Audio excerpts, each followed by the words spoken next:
Nós estamos hoje na noite do dia 7 de julho de 2021. Estamos aqui promovendo o primeiro seminário de pesquisa sobre educomunicação. Dando sequência agora, nós vamos conhecer um projeto que foi desenvolvido no curso de Comunicação Social com linha de formação em Educomunicação da UFCG. Quem produziu é o João Jane Assunção da Silva, que está aqui conosco. Ele é doutorando em Comunicação pela Universidade Federal de Goiás, licenciando em Pedagogia pela Universidade Estadual de Goiás, mestre em Educação pela Universidade Federal do Paraíba e bacharel em Comunicação Social e Educomunicação pela Universidade Federal de Campina Grande. Esse trabalho que ele vai apresentar tem o título, foi desenvolvido em 2017, né? O título é Audiodocumentário como forma de empoderamento e resgate histórico e sociocultural, uma experiência educomunicativa com a comunidade do Sítio Cuaçu, no município de Solonópolis, em Ceará. Jane, fique à vontade, pode começar aí com a apresentação, sendo breve, para a gente ter a oportunidade de ouvir os demais que vêm após você também. Tá certo, boa noite, vocês me escutam e veem a apresentação tranquilo? Professora, pode me dar um retorno? Sim, estamos vendo e estamos te ouvindo. Tranquilo, perfeito. Vou tentar ser o mais breve possível para a gente apresentar aqui pelo menos uns 10 minutinhos, beleza? 10 a 15 minutos. A professora já falou, esse é o título do meu trabalho realizado no ano de 2017, meu trabalho não, nosso trabalho, uma orientação da Lígia Beatriz Carvalho de Almeida, minha querida orientadora e sempre amiga.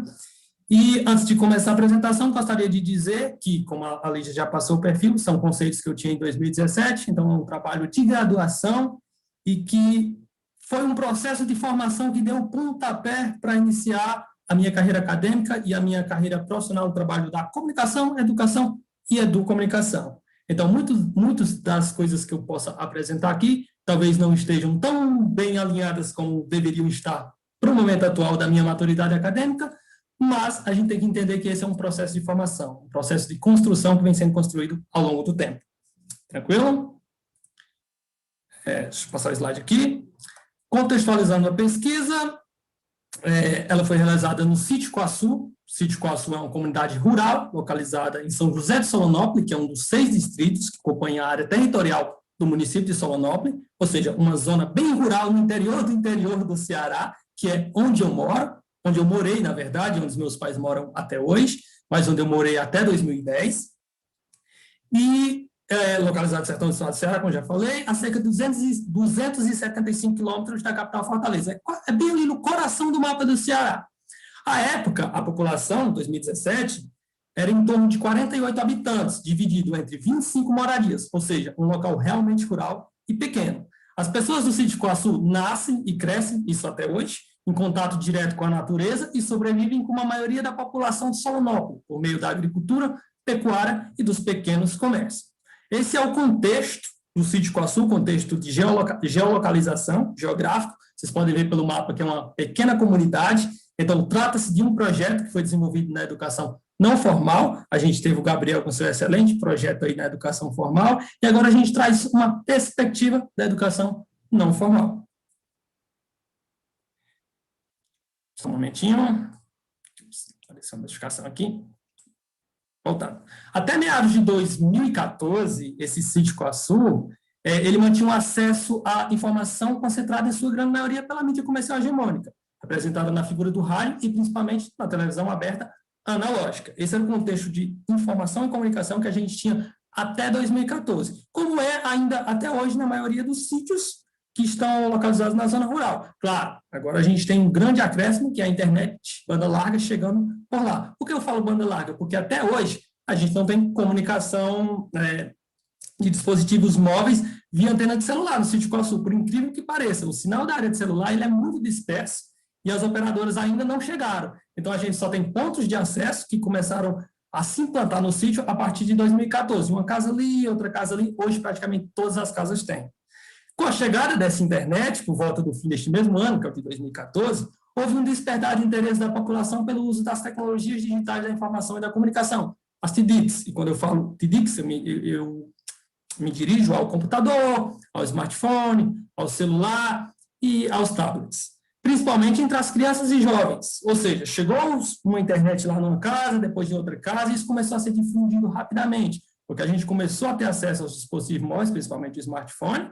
Então, essa comunicação já deixou de ser específica pelos meios de comunicação hegemônicos, que a gente chama do rádio e a TV, e passou a ser distribuída também pela internet. Ou seja, chegou muito rápido e sem um devido preparo, digamos assim. Foi praticamente, chegou de uma hora para outra, e as pessoas começaram a se adaptar na medida do possível. E mesmo com o serviço de internet deficitário e instável, o que ocorre até hoje, a partir desse momento, abriu-se um novo horizonte de acesso ao conhecimento. Esse é o contexto de geolocalização e o contexto social-cultural da pesquisa que a gente desenvolveu lá. Vou passar aqui o slide. O objetivo. Qual foi o objetivo geral dessa pesquisa? O desenvolvimento desse projeto, que ele culminou na produção de um audiodocumentário, veja bem, a gente tem um processo educomunicativo que foi sendo construído aos poucos, a partir do desenvolvimento da pesquisa e a partir de um planejamento prévio para ser aplicado nessa determinada localização, mas a gente tinha uma meta final, que era um produto. Embora ele não tivesse a mesma importância do processo, ele era um objetivo final que a gente queria alcançar também. Mas, de maneira geral, o objetivo era explorar a potencialidade dos moradores do Sítio Quaçu em lidar com a linguagem radiofônica, levando-os a compreender as possibilidades do uso das TDICs para o empoderamento e a expressão popular. Como objetivos específicos, a gente tinha esses 4 aqui, que eu vou falar para vocês. Compreender qual o impacto social que as TDICs promovem na comunidade rural do interior do estado do Ceará, ou seja, se a gente estava vendo ali uma formação de uma nova comunicação, de um novo acesso à comunicação, à informação e a novos meios também de expressão, era importante para a gente entender isso. Entender as possibilidades e papel do audiodocumentário, aí a gente tem um ponto específico sobre o nosso objeto, e é o objeto que eu trabalho até hoje, inclusive no doutorado, como mídia alternativa e ferramenta para empoderamento comunicativo e expressão popular. Pilares que vêm desde a construção das lutas latino-americanas pela democracia aqui na América do Sul e que deu base para a nossa educomunicação. Aplicar uma atividade educomunicativa com crianças e jovens, compreendendo de forma prática o processo do que seja fazer educomunicação. Esse não é o objetivo do TCC, da formação, a gente compreender como se faz educomunicação na prática. Então, esse era um dos objetivos da própria formação do nosso curso. Promover um resgate histórico e sociocultural dos aspectos que caracterizam a comunidade do Sítio Quaçu. Ou seja, o objetivo ali, que a gente tinha em prol daquele audiodocumentário, também estava incumbido em trazer essa perspectiva, que relaciona aspectos históricos, geográficos, culturais e etc. Áreas de intervenção. Aqui tem 2 áreas de intervenção, mas veja que a produção midiática está com um asteriscozinho, eu vou explicar. Por quê? Porque o nosso projeto ele foi focado na educação para a comunicação. Como o professor Ismar, como o Gabriel, como o Claudemir e a professora Lígia já discutiram abertamente aqui. Porém, nesse trabalho de educação para a comunicação, que envolve a leitura crítica dos meios, o acesso aos meios de comunicação, entender como a linguagem radiofônica, outras linguagens de comunicação interferem ali na vida e no cotidiano das pessoas, também temos a produção midiática. Por quê? Porque nesse processo de construção, quando a gente conseguiu atingir o objetivo secundário, que era o produto, a gente teve um material compartilhado simbólico que passou a ser utilizado como material de ensino e aprendizagem, não só na comunidade, mas lá na frente vocês vão entender, ele foi construído e alcançou um nível nacional de acesso. Então, hoje, quando a gente pensa no Sítio Quaçu, a gente tem um material simbólico que é compartilhado entre os moradores, que eu posso passar para meus netos, mas para os meus filhos, contando a história desse local pelos seus próprios moradores, com produção de quem? Das crianças e jovens, até então crianças e jovens, alguns deles são adultos hoje, e a gente tem um material simbólico compartilhado. Então, basicamente, temos um foco na área da educação para a comunicação e uma discussão mais aberta que a gente está em construção da produção midiática. Lembrando sempre, essas áreas foram sistematizadas pela ECA USP e a gente se apropria do conhecimento desses pesquisadores. Sempre bom citar isso. Claudemir uma vez já me puxou a orelha no projeto com Lígia e a gente tem que reconhecer o trabalho do pessoal que está dando base para a gente.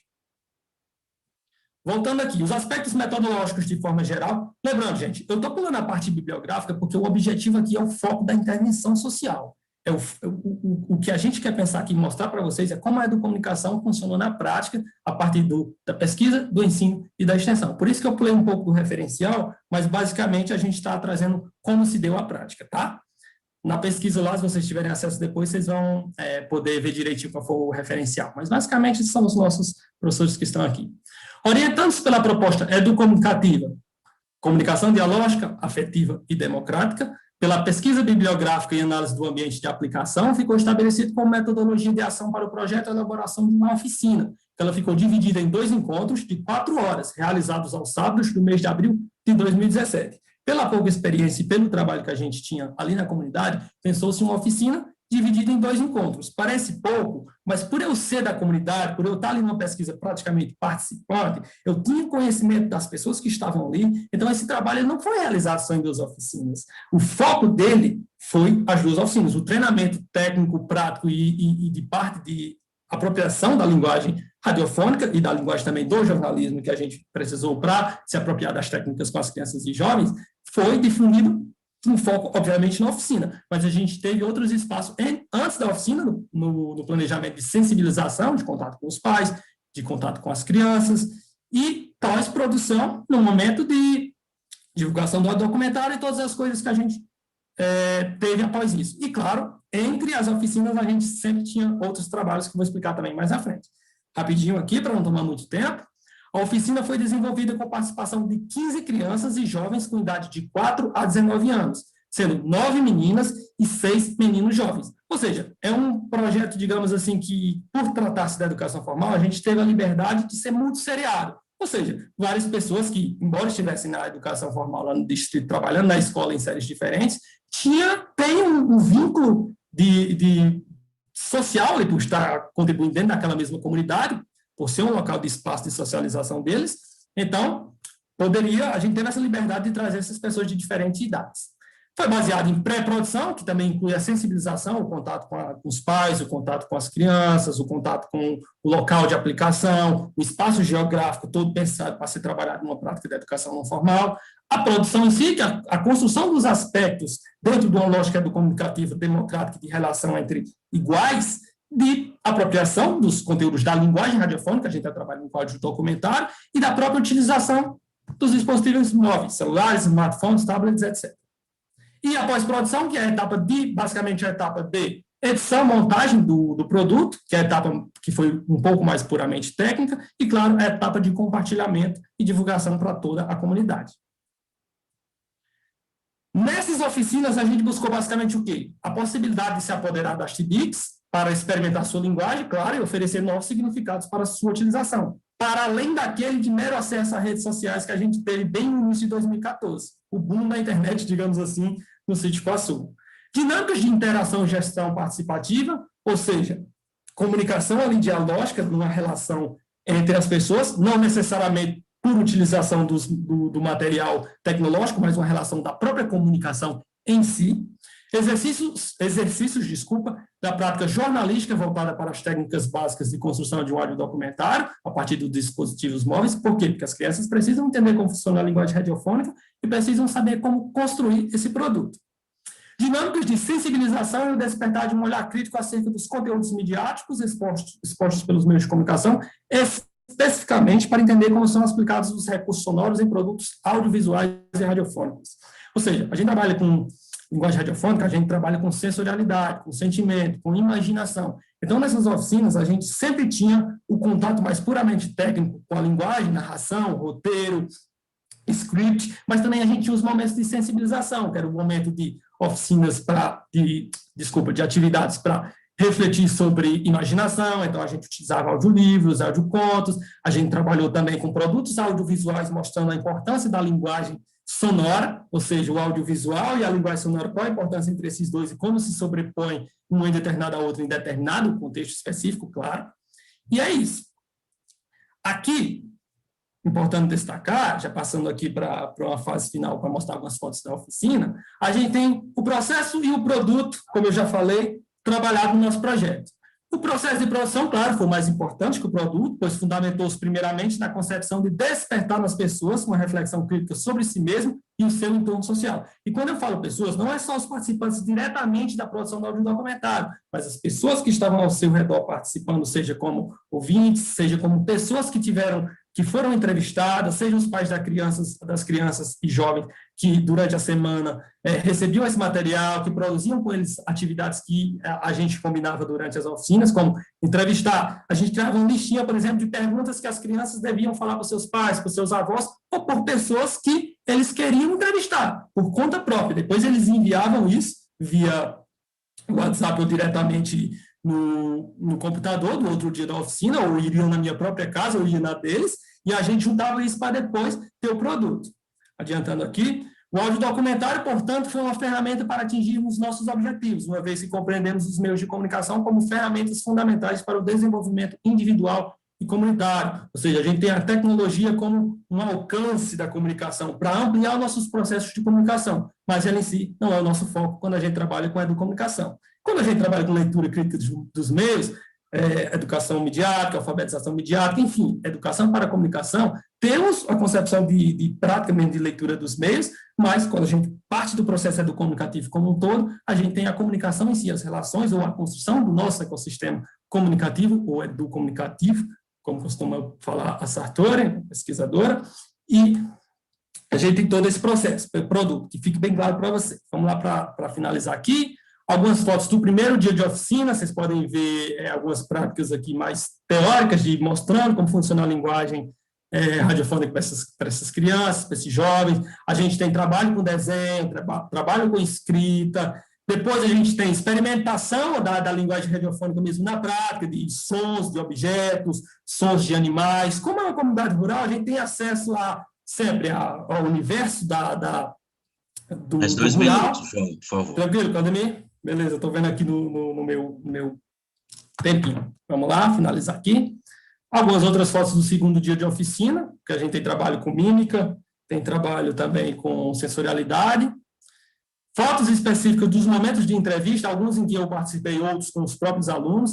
Aqui, uma foto de um dos dias de edição, que, como eu disse, foi uma parte mais puramente técnica, porque não deu para a gente trabalhar por conta de... Primeiro, por uma linguagem mais difícil para a criança, segundo, porque a gente não tinha o equipamento necessário para abarcar todos. Então, a gente foi construindo pequenos espaços, e, claro, mediado por mim e mostrando para as crianças e jovens. Vamos lá, aqui para as considerações finais. A gente pôde observar que as crianças e jovens participantes puderam enxergar o uso das TBICs de maneira mais consciente, compreendendo seu impacto social e explorando as suas potencialidades enquanto atores sociais capazes de produzir informação e conhecimento. Aqui é o trabalho que vocês podem acessar pelo YouTube, lá vai ter outros trabalhos que a gente fez também lá na comunidade, audiovisual, trabalhos depois do mestrado. Na qualidade de ferramenta para empoderamento e expressão popular, afirmamos que o audiodocumentário pode dar voz aos moradores por meio das entrevistas realizadas, oportunizando para que desse depoimento sobre o seu passado, o seu cotidiano e as suas expectativas de futuro. E por meio do processo educomunicativo, a gente tem a consciência de uma proposta pedagógica e metodológica de experimentação da educomunicação na prática, na conciliação de um mundo cada dia mais globalizado e técnico-comunicacional de um ecossistema, como pensaria Martim Barbeiro e o entorno social de Echeverria, por exemplo.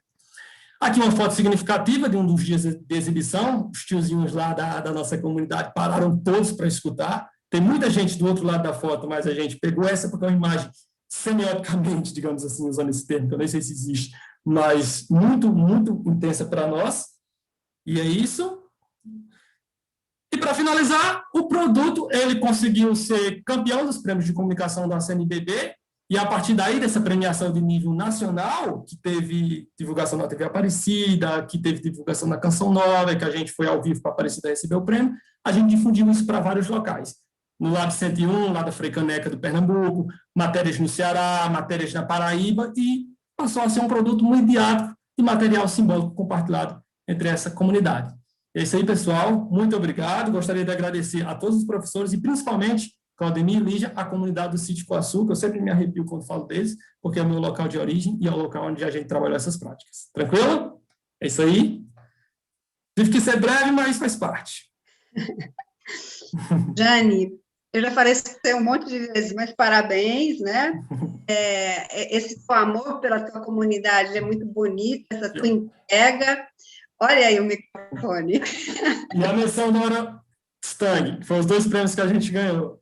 Beleza, eu achei que não fosse falar sobre isso, mas é um trabalho que, inclusive, opera na autoestima de uma comunidade tão pequena, né, tão afastada da capital, e que, de repente, se vê no cenário nacional, com o trabalho que você fez, e isso realmente tem um impacto na autoestima, no pertencimento dessa população, dessas crianças. E quem foi que falou que criança e áudio não combina, que educação e áudio não combinam? Então, está aí, mais uma vez, a educomunicação para romper paradigmas, para mostrar que as coisas são um pouco diferentes do que se propaga por aí nos métodos tradicionais. Se cuida, Jane, continua trabalhando por eles. Bom, então...